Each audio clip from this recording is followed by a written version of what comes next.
Welcome back to In Need of a Refill, where God's Word and the coffee are never in short supply. Thank you for joining us today. Today we have a special treat. Darrel Yontz from one of our congregations in Florida will be bringing the lesson. He comes usually once a year in preparation for our family camp, usually in June or sometimes early July. It is our hope and prayer that you find the lesson both convicting and encouraging. So without further ado, here's Darrel Yontz. Good morning. Good morning. I see what you're saying about when you're on this side looking out, how impressive it is to see a building full of people. We're so glad you're here. And for all the friends that I have from everywhere, I'm so glad to see you again. And for those who I get to see every time I come here, I'm so glad to see you. It is a wonderful, wonderful thing. And I rejoice. For some of the kids that are in my class, listen today, because it's going to come back on you. But today I want to talk about something, and I want you to understand that our camp topic is going to be on prayer. And so I have always had the sense of a prayer versus a real prayer.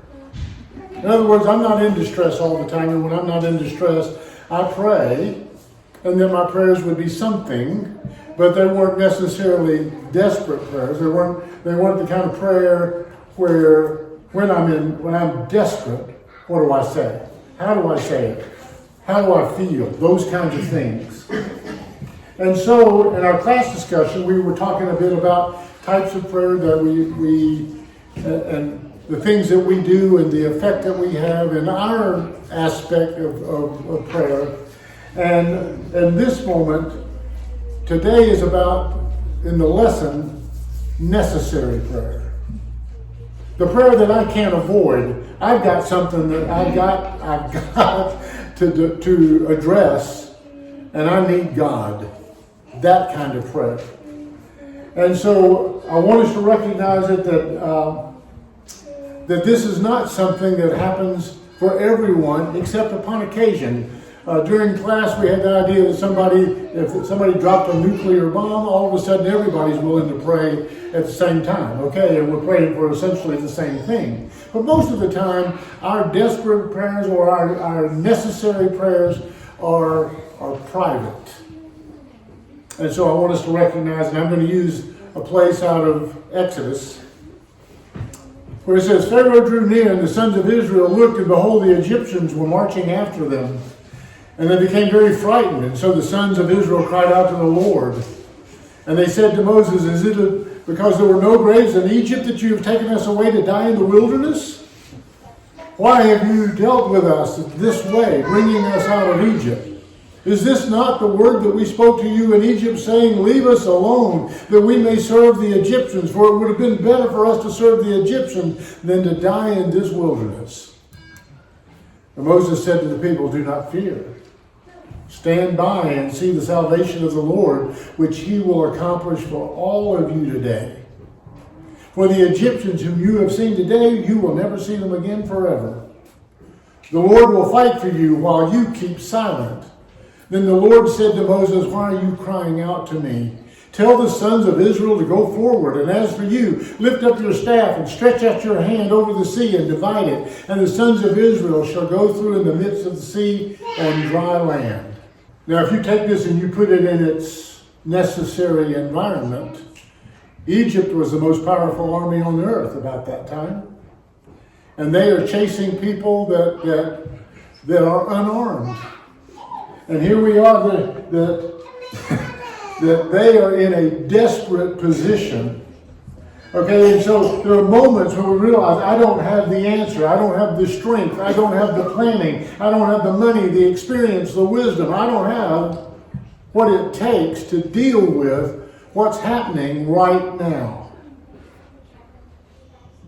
This isn't about comfort. Behind them, we've got Egypt coming. We see them coming. Before us, we have the Red Sea. We have no boats. What are we going to do? What are we going to do? What is around us? Fear. I'm afraid because we're going to die. My family's going to die right here. Are you kidding? And so you see what they have to say. You brought us out here to die? They've forgotten the 10 plagues. They've forgotten the power of God. They've forgotten who they believe in. They've forgotten everything because fear rules them at this time. Inside then is panic. What do I do? What do I do? What are we going to do? The Egyptians are marching.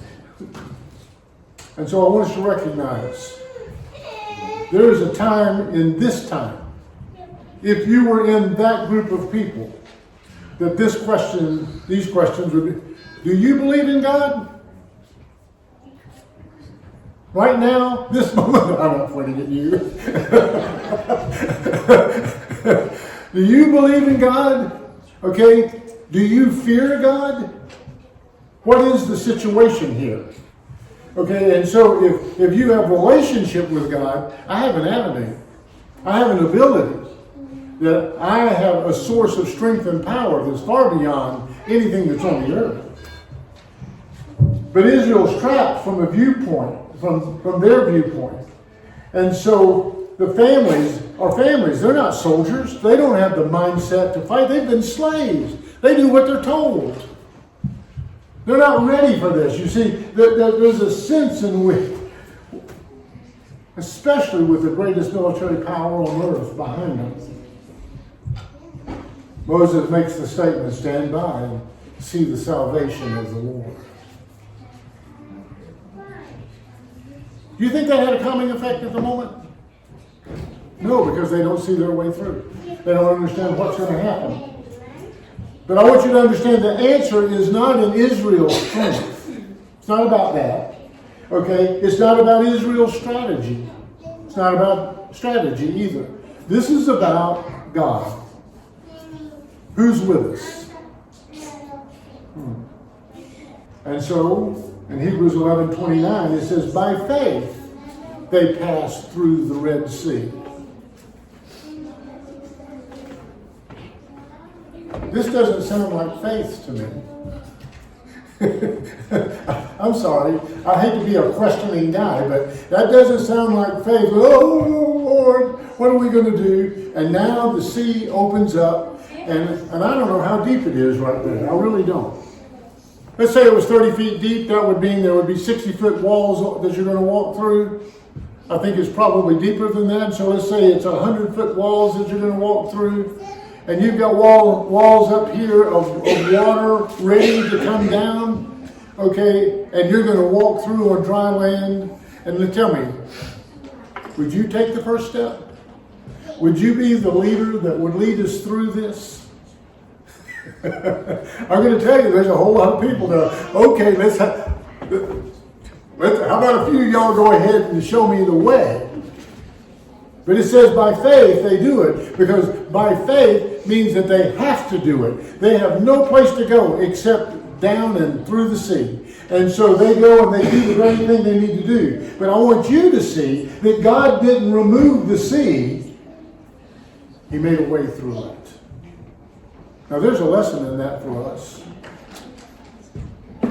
See, when we have problems and I want something to happen and I need it to happen, especially when I'm desperate. Do you understand that if I let fear control me, the wrong thing's going to happen? If I have faith in God and trust in God and the willingness to be what I should be, then do you understand? God will help me through that. He doesn't take it away. He helps you through it. So, many times we ask God to remove a hardship. And I just want you to understand, I think you're asking for the wrong thing when you do that. God doesn't necessarily remove hardship. He helps you through it. God prepares to lead us through hardship. And so, Faith doesn't equal understanding everything and what's going on. No. Faith equals trusting enough to keep walking. See, so many times we want to stop because things are hard. No. Keep walking. In Isaiah 43:2 it says, when you pass through the waters, I will be with you. Not if, when. Psalm 23:4, though I walk through the valley of the shadow of death, I fear no evil. Why? For thou art with me. So we can see that God's promises isn't always a removal. But his presence in the midst of trouble is comfort. And so now, which of us thinks that we're not going to have any more trouble? That would be a little on the naive side. And so I want you to consider then again Jonah. Now in Jonah 1 through 3, it says, the word of the Lord came to Jonah the son of Amittai, saying, arise and go to Nineveh, the great city, and cry against it, for their wickedness has come up before me. But Jonah rose up to flee to Tarshish from the presence of the Lord. So he went down to Joppa, found a ship that was going to Tarshish, paid the fare, and went down into it to go with them to Tarshish in the presence of the Lord, and from the presence of the Lord. He's running the other way.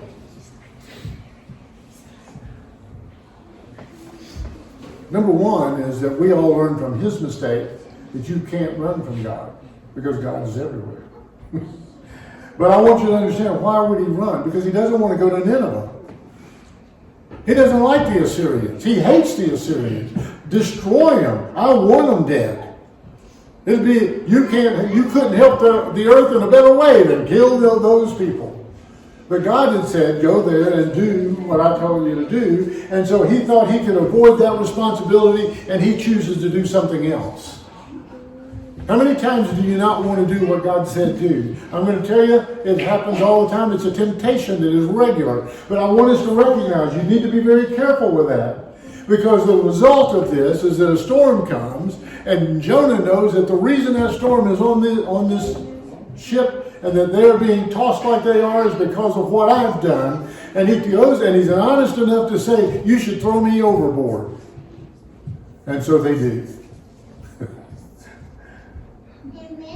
Now, where do you think you are in the midst of a storm, in the middle of the sea? Oh, I'm going to be rescued by being swallowed by a great fish. Now, when I was a boy, they used to have picture books that showed this kind of story, and they would have Jonah sitting inside like a cave, and he was sitting and then thinking about God and that sort of thing. And I don't think that's the way it was.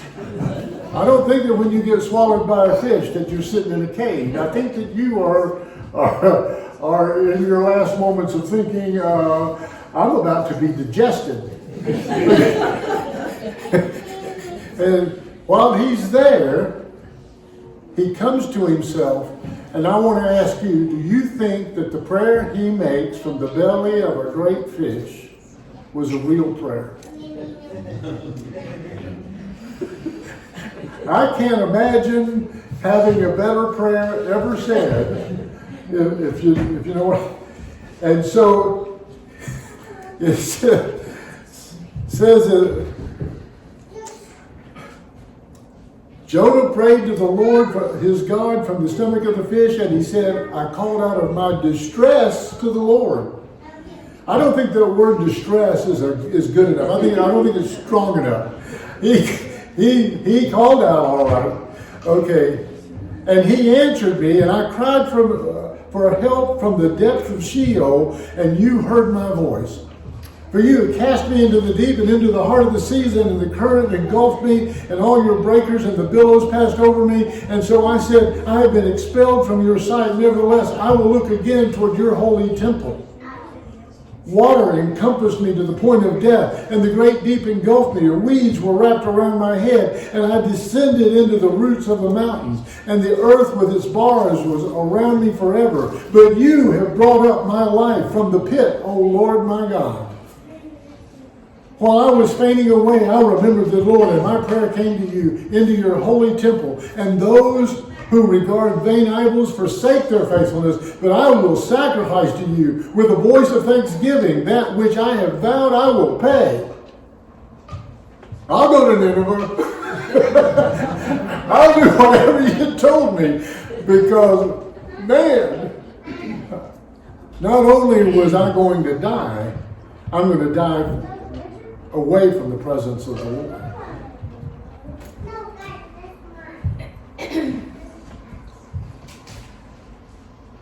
You see, there's no desperate prayer that's any more desperate than this prayer. And I want you to see that the result of all of this ended in helplessness. What do I do? And at least he knew enough to go to God. But what I want you to understand is that we have our own problems. Sometimes people, we trust ourselves until self fails. I'm not doing what God says do. I want my will be done. I. We have those kind of days.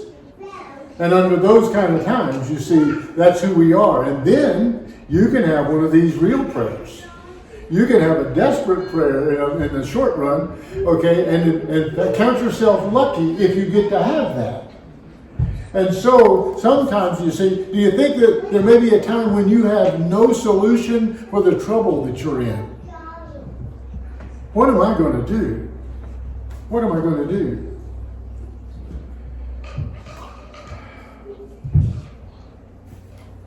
I'm going to tell you what happens.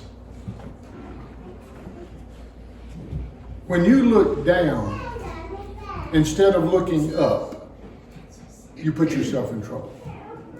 Now, I use the Roman soldiers at Jesus' feet, betting over what's his clothing worth. The greatest event of all time is happening above their heads, and they're looking down when they ought to be looking up. You think that they're the only ones that have ever done that? I've been the guy that has been looking down when I should be looking up. And so we have an example. And then there's Gideon. He's underground, threshing grain so that he won't be seen, because if they see him, that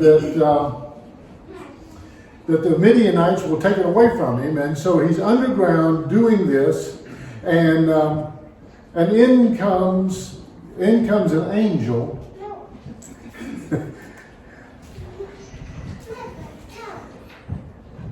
I must be ahead of myself. Okay. And so in Judges 6, beginning of verse 11, the angel of the Lord came and sat under the oak that was in Ophrah. And as Gideon was beating out wheat in the winepress in order to save it from the Midianites, the angel of the Lord appeared to him and said to him, "The Lord is with you, O valiant warrior." Now I just want you to understand how valiant a warrior you are while you're over here dealing with grain, okay, underground, afraid of who's going to take it away from you. And I'm just saying, in today's language, you talking to me? You can't be talking to me because I'm no valiant warrior. I'm not a warrior. Okay, and so he doesn't feel valiant in any form. He questions God. Are you sure you've got the right guy? Because I'm not that guy. He doubted himself. He fears others. And now he's told to go down and destroy Baal's altar in town. So he goes at night. And he destroys it at night, hoping that he won't be seen. And of course, he's found out immediately. He was seen. He's afraid, yet he still obeyed. What's important? Faith is not the absence of fear. There are many times when you try something the way God says do it, and you don't know what the result is going to be, and you take a chance. And I want to suggest to you that you should take a chance on God. So is it a matter of knowing how God will do things, or the concept of believing that He will? That's the point. Do you believe God will help you? I mean, it's a really serious question. In your times of trouble, and the things that you do, the worship that you give, the attendance that you've given, the things that you've done, all those kinds of things, do you think all that adds up to in the time when I'm desperate that God will help me? See, I think God will help you anyway. That's the point. It's not just when you're desperate. He will help you. But you got to believe that. And I want us to recognize that prayer is involved in faith. It really, truly is. Because trusting, is important. Faith, again, is not the absence of fear. And in modern fears, you ever had a problem with health? Do you know what the words "you have cancer" say to you? I do.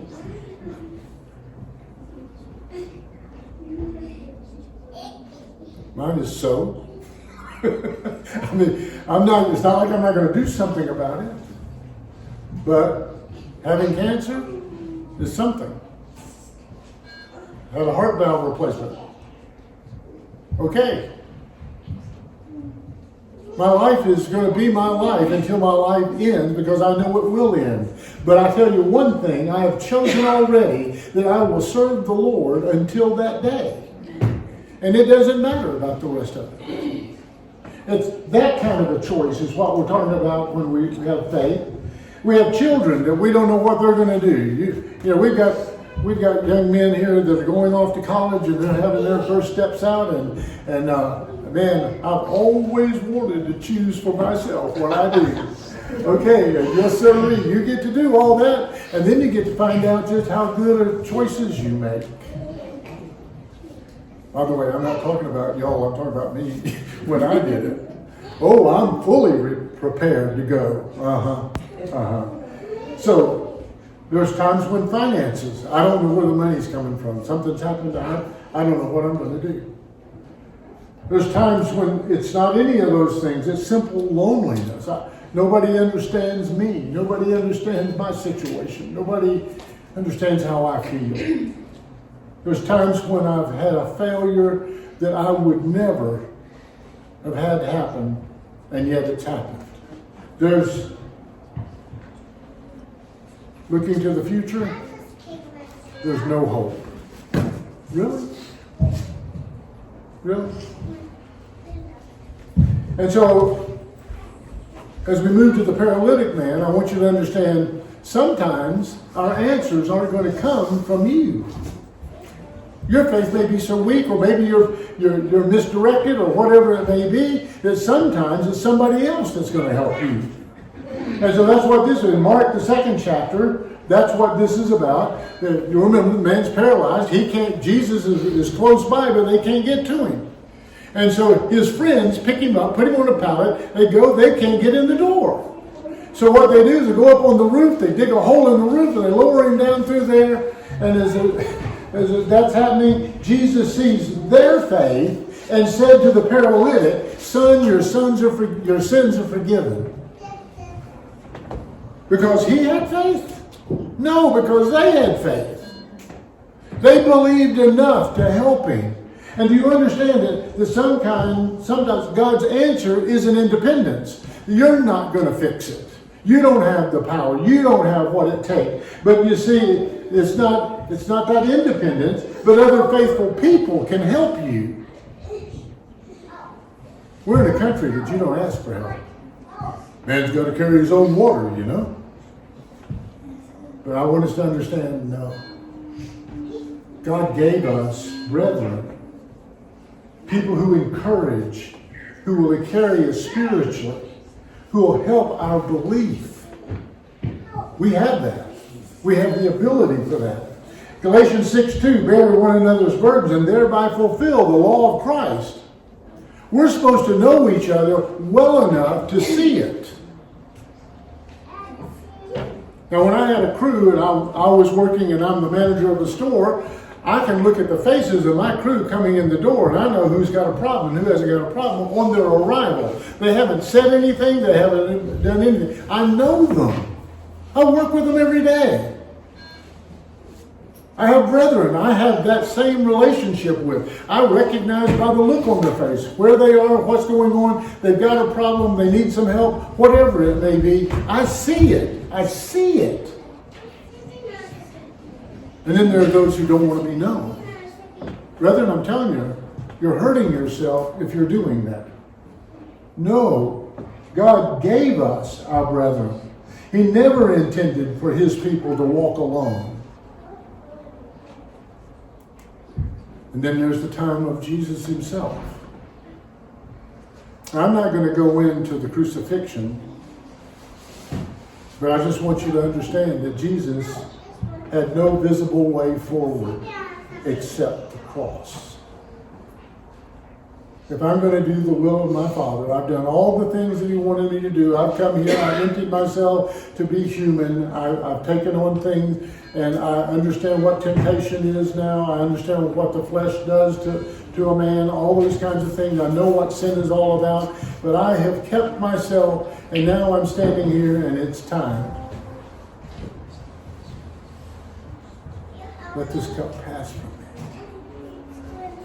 Surely there's another way. But thy will be done. And so he goes forward. He's rejected, beaten, mocked, and crucified. From a human viewpoint, that's total defeat. Don't you know Satan was rejoicing? Ha ha! Defeated him. For Jesus, he's trusting the Father. Into your hands I commit my spirit. And then the resurrection. But if the spirit of him who raised Jesus from the dead dwells in you, he who raised Christ Jesus from the dead will also give life to your mortal bodies through his spirit who dwells in you. Would that be a confidence builder? Should be. That the one who could raise Jesus from the dead can raise you from the dead. As a matter of fact, we count on that. Our hope is in that. That this is not all there is in life. That life continues on and that we'll be able to be with God forever. The resurrection proves God's power, God's faithfulness, God's love. Trust in God is never wasted. And so, the cross equals surrender. Why are there so many people that went to death over the cause of Christ as martyrs? Because of what they believed. What they believed. It was surrender. And resurrection is surrender justified. God will do what he said he's going to do. Will we do what God would ask us to do? And so I'm telling you, I don't care your age, I don't care what's going on now. One day, in the future, you are going to be in a place where you don't know what to do. I don't know where to go. I don't know how I'm going to do this. Maybe it's going to be doctor news. And it's going to come to you. And it's going to be something that, oh my, it's serious. It could be a marriage strain. It could be the heartbreak of how a child goes. It could be, again, just simple loneliness or your own fears. And the temptation, you see, do we see that God doesn't necessarily take the problem away? He's going to help you through it. It's not a matter of it disappearing. It never has been.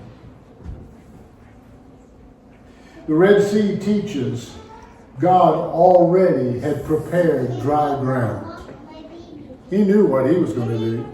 He was going to save his own people. And he did. And so sometimes our biggest and hardest difficulty is to wait for the truth to really appear. Then act faithfully until then. You see, don't lose who you are. Don't lose what you believe in. Don't give up. Keep walking. Maybe while you're afraid, God is still preparing the way. Maybe while confused, God is making a path that is unseen. Maybe while you're asking why, God is trying to teach you something about trust. Trusting. And so the real question is, when you're standing before your own Red Sea, and it's coming, what's going to be your mindset? You're going to be Moses? Stand by and watch the power of God? Watch the salvation of the Lord? Or, oh my side, we're going to die. I'm asking, maybe our emphasis should be on trust that Jesus had in the power of God instead of the power in me. I hope you can remember this. I think in my lifetime, which now that I'm getting older, is long enough that I can say these are valuable words. Put them in your heart. Put them in your prayers. Put your trust in God in everything. Because He'll reward you. If you've been considering becoming a Christian, don't wait on those decisions. You can trust God. Do it. Today is the day of salvation. And I would say the same thing for us. If we're at a point where I don't know which way to go or where I'm going to be, and today is the day to make the decision, do it. Just do it. Don't forget to like and subscribe so that you don't miss anything that's coming up on In Need of a Refill. And remember, if you're ever in need of a refill on God's Word, all we've got to do is take it off our shelves, spend some time with Him. We won't regret that. Have a blessed week.